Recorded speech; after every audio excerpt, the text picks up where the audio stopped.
crazy shit has happened involving young, vulnerable gamers. Another scam has been unveiled. In 2022, the Counter-Strike gambling industry, that's a real industry, generated an estimated $2.2 billion in revenue, a staggering figure that represents more than just virtual skins and digital items. It's a testament to the deeply entrenched gambling culture that exists in the gaming community.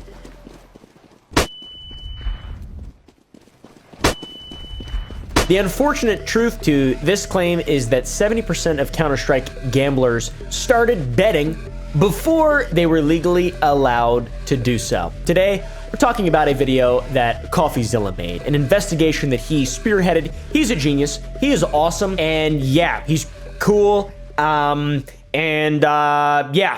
you know, hope he wins his lawsuit with Logan Paul, to be honest. In our last video, we got bribed, but instead of taking it, we exposed the people who offered it. Now it's time to expose the rest of the Counter-Strike gambling industry and the influencers who promote it for millions a year. So go watch his videos, obviously, before you watch mine. We're gonna be talking a little bit about this and breaking down some other aspects, etc. I find this very interesting. In 2013, Valve, who is heavily implicated in this, introduced a seemingly innocuous feature to Counter-Strike Global Offensive. Weapon skins, cosmetic items that allow players to customize their virtual firearms in a safe, educational environment. Or whatever. Now, this innocuous feature, seemingly so, sparked an unforeseen revolution in the gaming industry. Look at how popular Counter-Strike Global Offensive has gotten. I don't even know why people play this game. Is it just because the gambling? I've never played this in my life ever. I saw it and it wasn't realistic enough. You couldn't, you know, drive tanks and fly airplanes, and I like Arma.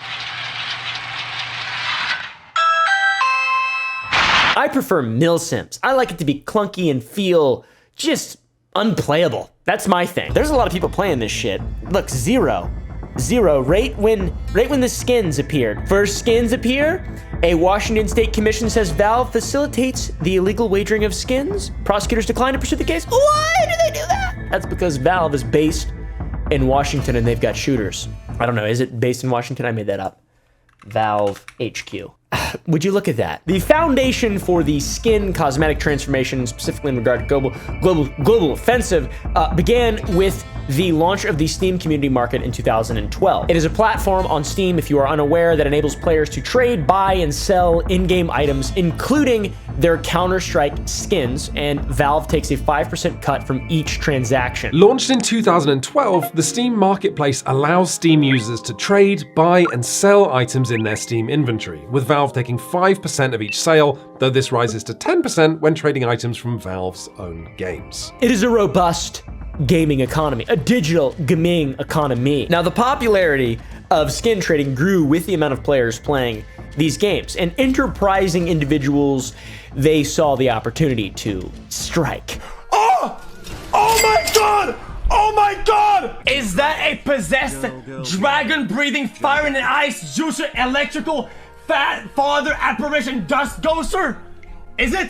Third-party gambling sites began to emerge. What was their currency? Counter-Strike skins. And there was a lot of games of chance that determined which of these currency skins you'd get. Simple coin flips, more complex betting systems, and all of them using skins as stakes. From the introduction of the skins in 2013 to 2016, the skin gambling market ballooned. By 2016, there were estimates suggesting that approximately $4 billion worth of skins were wagered on these third-party gambling sites. Obviously, gambling online has been illegal for a long time, but there's a legal gray area. The gambling sites exploit loopholes to avoid regulation, and they operate in nebulous spaces between gaming and gambling. There is a nebulous space between gaming and gambling, by the way. The big worry out of all of this is the potential for addiction when there isn't enough regulation, and gaming already, a lot of people get very addicted. It is something to enjoy in moderation, but also is fun, and I love it, and it's a really fun, cool industry. When little babies start playing Fortnite and getting Global Offensive, they realize, oh, the sweet, sweet taste of gambling is in this game as well, and it's unregulated. Sign me up! I mean, sign up my mom's credit card. There was a bit of a bubble in 2016, though, that finally burst on YouTube, specifically when I was first coming up. This was the CSGO Lotto scandal, and popular YouTubers T Martin and Pro Syndicate were revealed to be secret owners of a gambling site that they had promoted extensively without proper disclosure. Oh shit! We're spinning, boys! We're spinning! What did he Oh my gosh, he threw in! There's some good knives. There's some good knives. There's some good knives. Yes! Holy shit, that's what we're talking about! So there's a bit of public outcry back in 2016, and eyes turned to Valve, the father of this entire thing. The company that had inadvertently spawned a brand new controversial industry. So how did Valve respond? Well, in 2016, Valve issued cease and desist letters to 23 different gambling sites. They took a strong stance. This action led to an immediate decline in gambling activity. Temporarily, not for long. Several prominent sites like CSGO Lotto and CSGO Wild did suspend their operations in response to the demands by Valve. Basically, pointing down the barrel of the gun, hey, stop this or we'll shoot you. I'm Gaben, and I'm gonna make Half-Life 3. I'm gonna cut your life in half by dividing it by 3. Bitch, you. Cut it into thirds or whatever, I don't know. Shit. This was temporary. I mentioned it's very temporary. Sites began using alternative methods to facilitate gambling. Once again, they allow users to exchange skins for on-site currency instead of directly betting the skins. And that workaround has effectively maintained the gambling ecosystem while creating a veneer of nebulous compliance. So there's a bit of a revival in 2017, 2018, and this revival caught the attention of some regulatory bodies, which prompted the Washington State Gambling Commission to launch that investigation into Valve's role in the persistent gambling activity. Valve's response to the commission's finding was unequivocal. Their company denied any wrongdoing, asserted that it is not engaging in gambling or promoting such illegal gambling activities. And Valve's legal counsel emphasized that they had no business relationship with gambling site operators and expressed surprise at the accusations leveled at them. And despite the claims by Valve and the initial regulatory efforts and the charge of compliance, the gambling industry has just continued onward. And then we get into the influencer ecosystem aspect of this and what Coffeezilla is talking about in his amazing videos. Influencers, we love influencers. I love influencing. Oh my God, I love influencing so much. I just now realized I'm a natural at influencing. Let me influence you to subscribe. YouTube does this little thing where it pops up a little thing when you ask people to subscribe. Can you subscribe? I don't know if it did it. Comment down below if it did it. And maybe if it did it, press the like button, and if it didn't, hit the dislike. Any engagement is good engagement. Am I right, fellow influencers? An intricate network of influencers began shaping on the CSGO gambling landscape with staggering financial incentives at play. About 225 of Twitch's top 300 Counter-Strike streamers are involved in some kind of gambling sponsorship. That's crazy.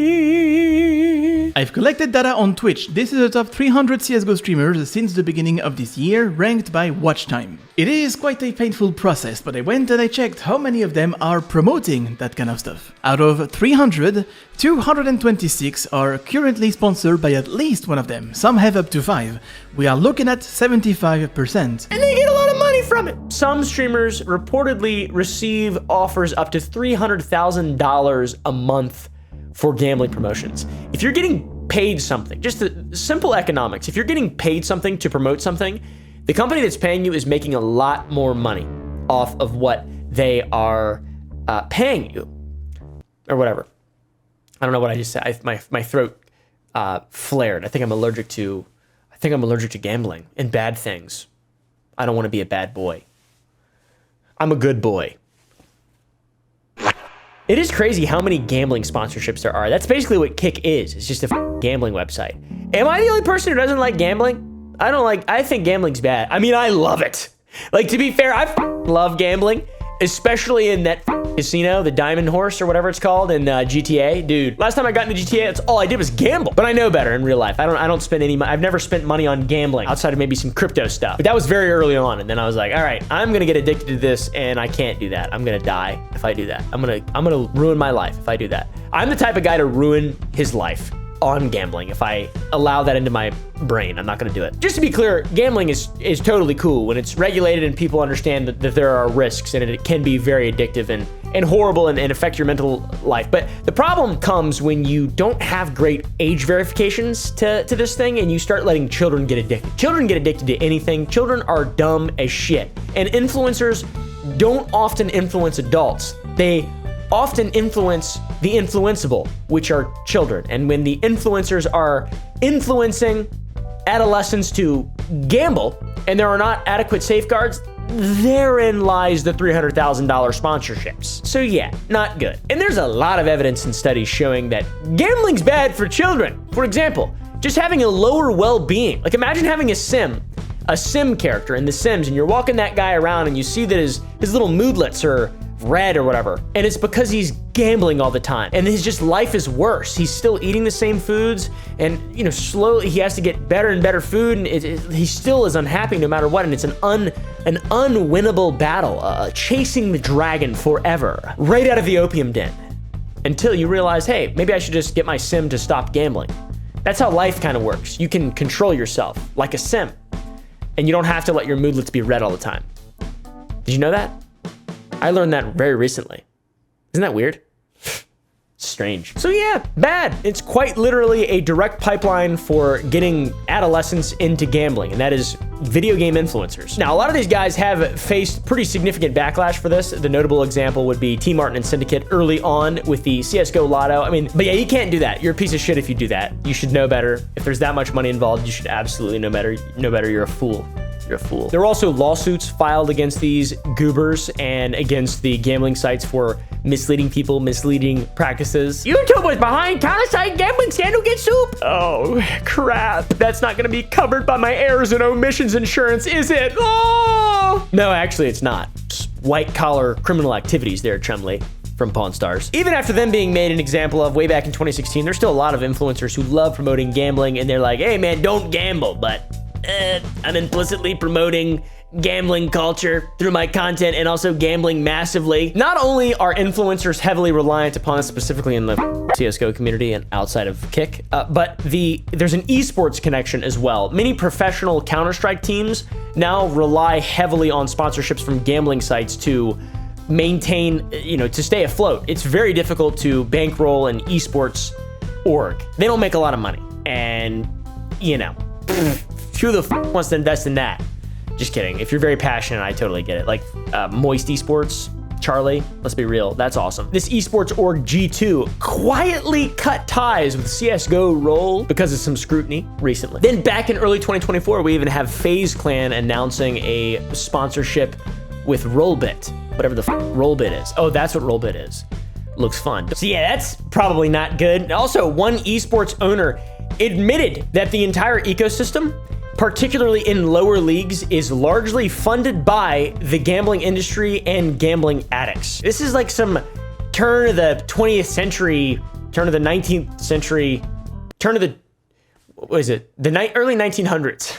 Is it the turn of the 21st century? Would that be 2000? Or I don't know, dude. But just like some gambling, some secret gambling in a speakeasy away from the bobbies.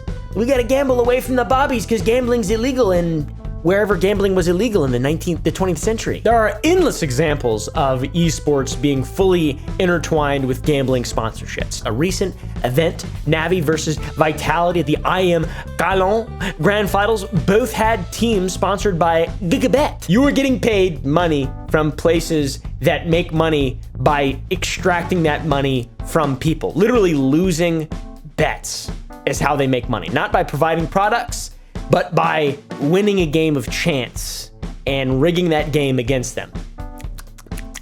That's not good. So once again, where does Valve lie in all this? Obviously, they're like, we're not doing that. We don't gamble or whatever or anything like that.